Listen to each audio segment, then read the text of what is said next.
Guys, for today's video, guys, alam nyo ba dito sa atin sa Pilipinas, meron palang lighthouse na itinayo noong 1857 at ang nagtayo nito ay mga Spanish pa. At ito guys, ang second oldest structure na itinayo dito sa Pilipinas ng mga Spanish. At ang mga materialis ito guys, katulad ng simento, mga bricks ay galing pa ng Portugal. Ito ay itinayo guys yung 1857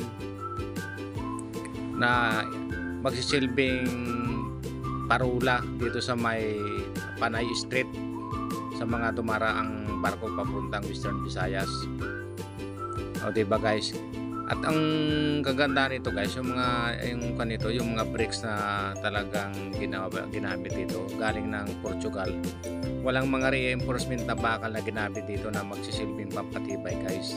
Kundi kung lang talaga siya, semento, din bricks, patong, ganun lang siya. Pero matibay guys, ilang lindol na yung dumaan dito. Pero buo pa rin maliban do sa mga bubong na totally na wipe out na. Dahil siguro sa katagalan ng panahon, ilang daang taon na yung lumipas. At ang nagme-maintain lang nito dito guys ay yung local government ng Guimaras. Ang nagkukan lang dito, nagpo-protect. Kinilala rin ito guys ng National Historic Commission dito sa Pilipinas na pinakamatandang struktura dito sa Pilipinas na itayo noong panahon ng mga Kastila.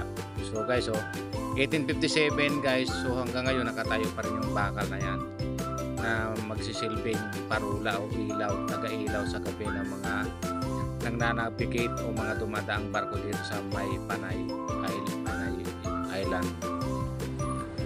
So guys, nandito na rin lang ako sa Guimaras guys. So susulitin ko na rin, maliligo na rin ako dito sa mga nagagandahan nilang beaches na ipinagmamalaki. See you guys, salamat sa panonood at huwag kalimutang mag-like and subscribe sa aking YouTube channel. Salamat!